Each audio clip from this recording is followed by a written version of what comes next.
नमस्कार साथियों, स्वागत है आप सभी का आपकी अपनी पाठशाला पर। मैं हूं अंकित अवस्थी, जहां एक और दुनिया से पूरी तरह इजराइल और अमेरिका मिलकर ईरान के नाम पर जंग लड़ रहे हैं, क्योंकि इन्हें अपनी जीत और सुपर नेशन बनने का सपना पूरा करना है।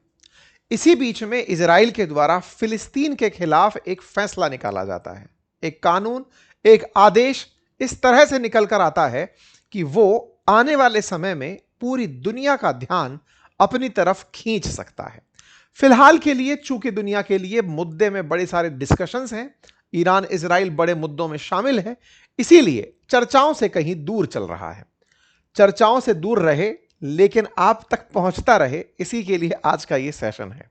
चर्चा कुछ यूं है कि इजराइल की संसद नेसेट ने एक ऐसा कानून पारित कर दिया है जिसके तहत फिलिस्तीन के नागरिक अगर इजराइल के खिलाफ इजरायली नेशन को अस्थिर करने का कोई भी प्रयास करते हैं तो उन्हें फांसी की सजा दे दी जाएगी। आसान भाषा में कहने का है कि इजराइल के खिलाफ कार्रवाई मतलब फांसी। तो साहब, अब तक क्या होता था? अब तक उन्हें प्रिजन में रखा जाता था। इजराइल के इतिहास में अब तक 2 ही बार फांसी दी गई है।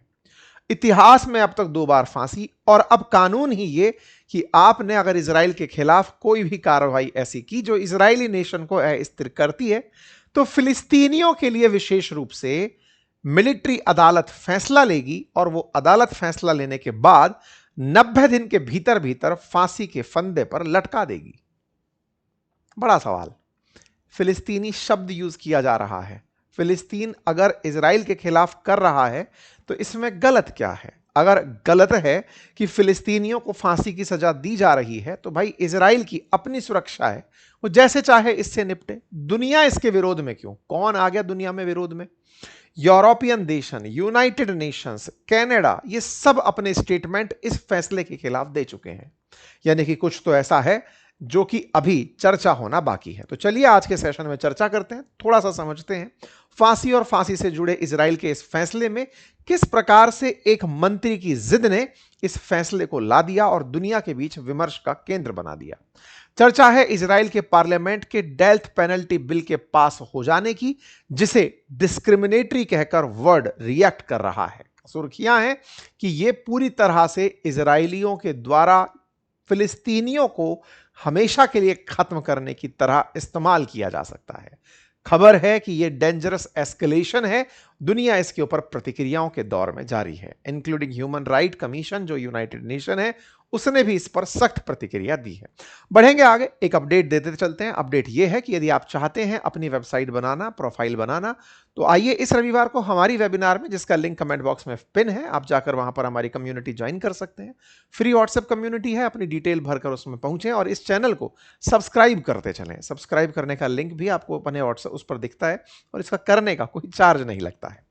साथियों, इजराइल की संसद ने सोमवार को फिलिस्तीनी अपराधियों को सजा देने वाले बिल को पास कर दिया है, और इसमें कहा गया है कि वेस्ट बैंक के अंदर जो फिलिस्तीनी हैं वो इजरायली नागरिकों की अगर हत्या करते हैं, आतंकवादी गतिविधियों में शामिल होते हैं या इजराइल को अस्थिर करते हैं, उन्हें मौत की सजा दे दी जाएगी। इस काम को करवाने वाले मंत्री, जिन्हें आप तस्वीरों में देख रहे हैं, इनका नाम है इत्मार बेन गिविर।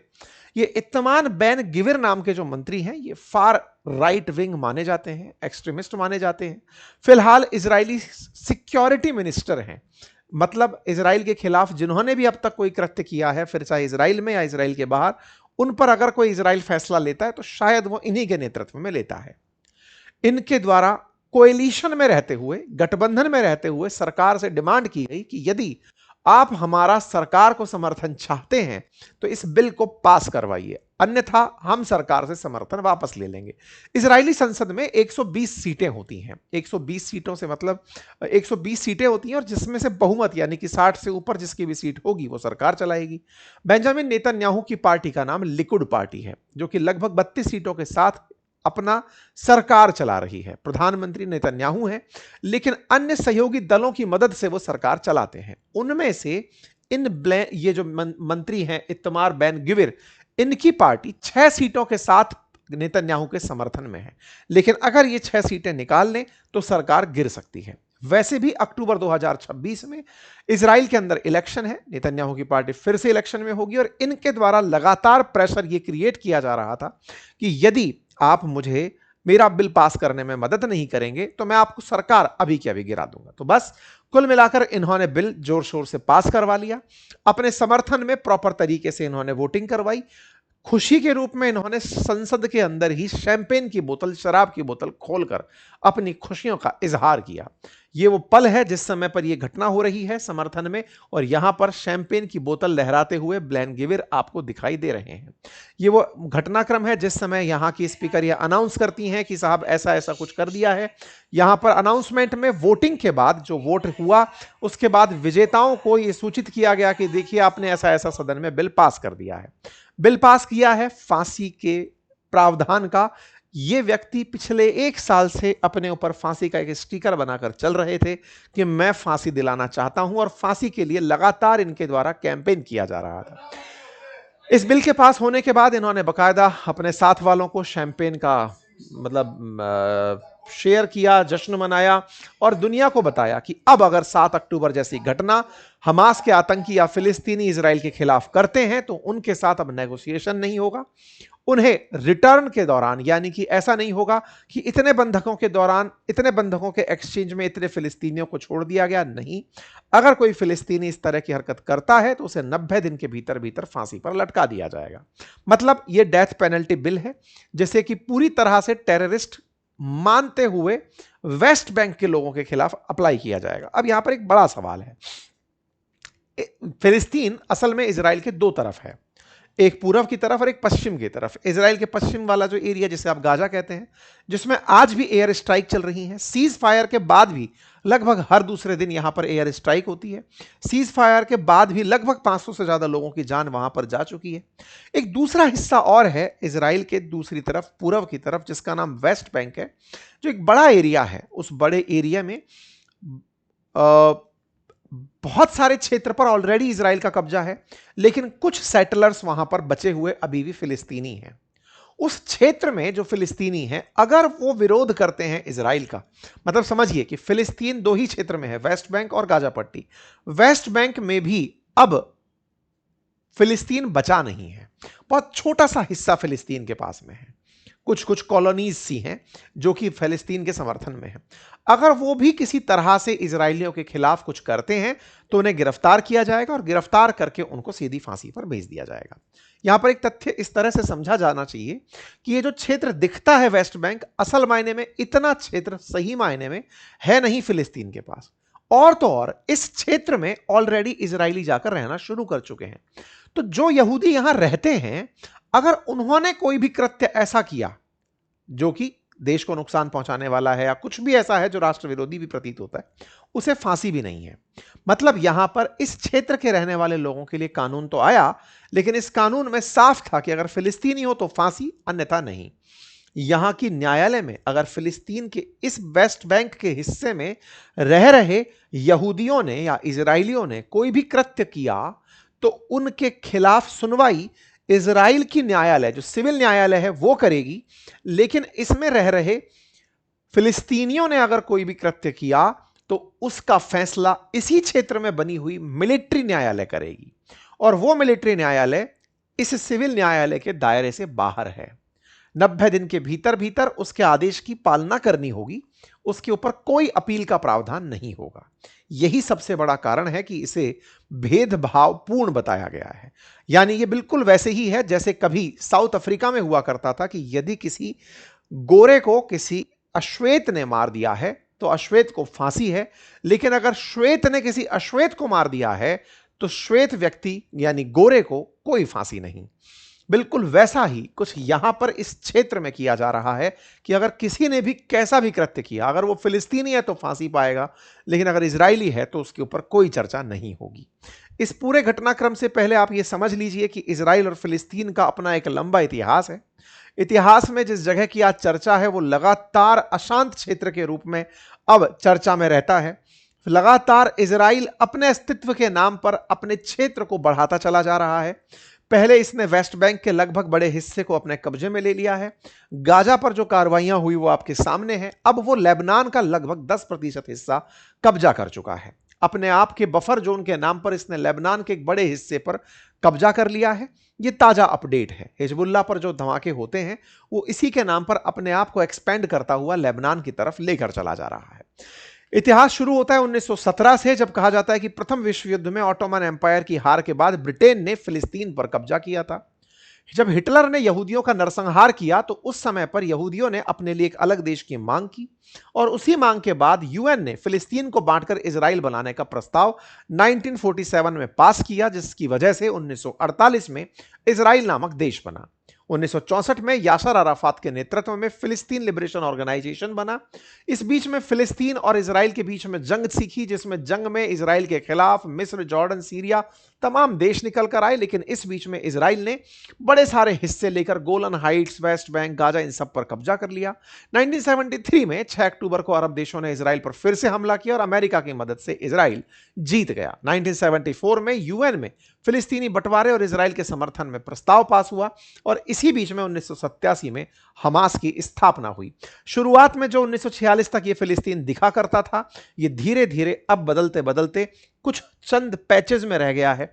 अब पूरा इजराइल यहां पर इस तरह से एग्जिस्ट करता है। यहीं पर जो क्षेत्र है फिलिस्तीन, उस फिलिस्तीन के पास एरिया है वेस्ट बैंक का, और ये वेस्ट बैंक अब पूरी तरह से इजराइल और फिलिस्तीन के लगभग बराबर से कब्जे में दिखाई पड़ता है। ये हल्का सा इतिहास है। 7 अक्टूबर को यानी 2023 में जब हमास के द्वारा इस क्षेत्र में हमला किया गया, यानी कि गाजा से निकल कर आए हमास के आतंकियों ने जब इजराइल में हमला किया तो 1200 से अधिक इजरायली मारे गए। उसके बाद से लगातार इजराइल में यह मांग उठ रही थी कि कहीं ऐसा ना हो कि हम अपने बंधकों की रिहाई के लिए जिन फिलिस्तीनियों को एक्सचेंज कर रहे हैं ये हमारी कमजोरी बन जाए। लगातार ये ग्विर नाम के जो व्यक्ति हैं ये इस कैंपेन को चला रहे थे कि हमारे अपनों को जो उठाकर लेकर चले गए उन लोगों की रिहाई के नाम पर हमें बड़ी संख्या में फिलिस्तीनियों को वापस करना पड़ा। आगे से हम ऐसा ना करें, इसके लिए डेथ पेनल्टी का नियम लाकर रखना पड़ेगा। इजराइल में अगर कोई फिलिस्तीनी गिरफ्तार होता है तो उसे प्रिजन में अच्छे से रखा जाता है, ऐसा इजराइल का क्लेम है।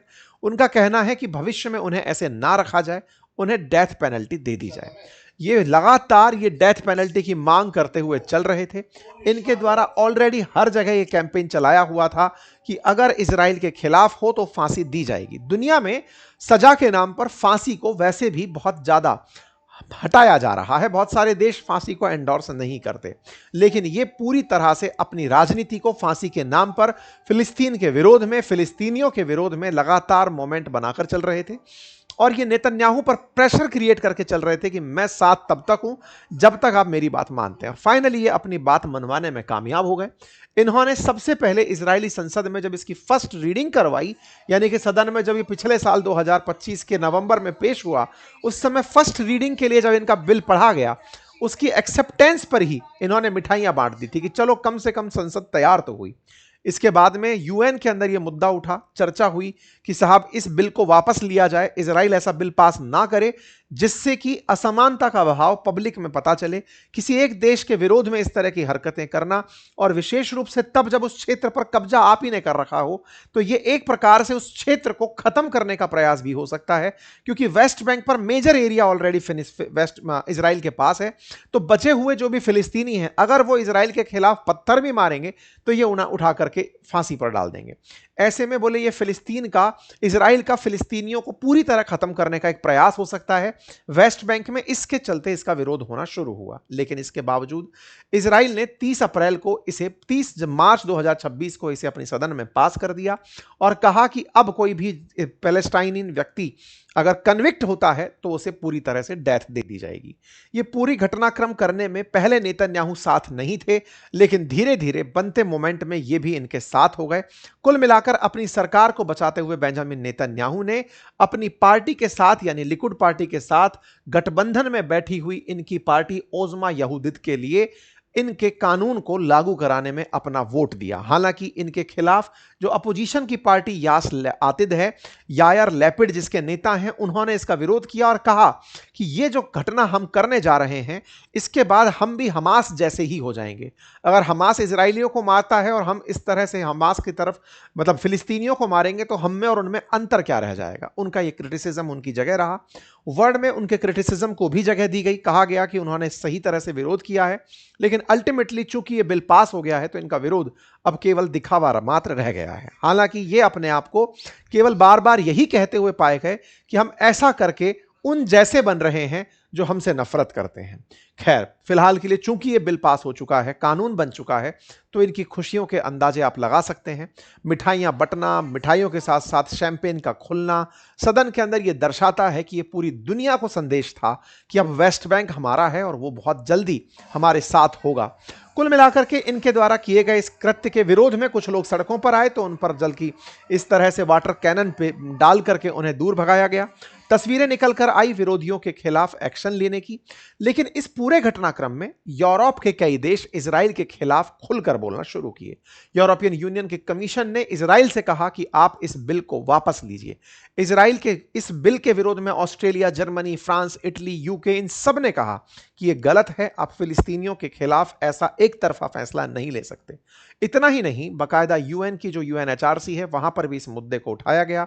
इटली के फॉरेन मिनिस्टर, कनाडा के फॉरेन मिनिस्टर, आयरलैंड के फॉरेन मिनिस्टर, तमाम देशों के द्वारा इजराइल के इस एक तरफा फैसले को, इसमें एक तरफा क्या है, एक तरफा यह है कि उस वेस्ट बैंक में रहने वाले इजरायलियों पर यह कानून लागू नहीं होता।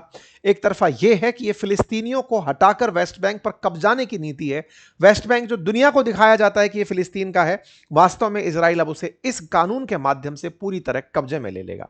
इस कब्जे के विरोध में पूरी तरह से प्रतिक्रियाओं का दौर दुनिया में जारी है, लेकिन इजराइल पर इसका कोई असर नहीं है। असर क्यों नहीं है? अगर इसका बैकग्राउंड देखा जाए तो असल मायने में लगातार इजराइल ये कहता आ रहा है, नेतन्याहू के और हमास ने भी इस घटना का मतलब विरोध किया है और कहा है कि इसको रोका जाना चाहिए। जहां तक बात हो इजराइल की कि इजराइल ऐसा कानून लेकर आया है तो इसके पीछे की स्ट्रेटजी क्या है, तो वो स्ट्रेटजी असल में नेतन्याहू के थॉट से निकाली जाती है। जब नेतन्याहू के द्वारा यह बयान दिया गया कुछ दिनों पहले कि हम सुपर स्पार्टा बनना चाहते हैं, स्पार्टन्स की अगर आपने 300 फिल्म देखी हो तो कुछ वैसी ये बात करना चाहते हैं। इनका कहना है कि आने वाले समय में हम इजराइल को एक सुपर नेशन बनाएंगे, एक ऐसा देश जिसे किसी के ऊपर निर्भर ना रहना पड़े, और उस सुपर नेशन की जर्नी में हम ये सारे काम करते चले जा रहे हैं। कुल मिलाकर नेतन्याहू फिर से अपनी दावेदारी इन सभी चीजों के माध्यम से चुनावों में पेश कर दिए हैं। इजराइल लगातार हमलावर होते हुए जहां एक और ईरान के साथ जंग लड़ रहा है, वहीं लेबनान के लगभग 10% हिस्से पर कब्जा कर चुका है। लगभग 50% से ऊपर का गाजा का हिस्सा कब्जे में ले चुका है। लगभग 50% से अधिक वेस्ट बैंक उसके ऑलरेडी कब्जे में है। कुल मिलाकर इजराइल अपने तमाम प्रयासों से अपने क्षेत्रफल में वृद्धि करते हुए बढ़ता चला जा रहा है। यह था कुल मिलाकर अपडेट। उम्मीद है आप लोगों को यह जानकारी पसंद आई हो। अपने साथियों से साझा करें। बाकी इस विषय पर आप सोचते क्या हैं, अपनी राय कमेंट बॉक्स में जरूर रखें। चैनल पर नए हैं तो सब्सक्राइब कर लें, और हां, अगर आप वेबिनार ज्वाइन करना चाहते हैं तो लिंक कमेंट बॉक्स में पिन किया हुआ है, वहां जाकर हमारी कम्युनिटी ज्वाइन कर लें। बहुत बहुत धन्यवाद।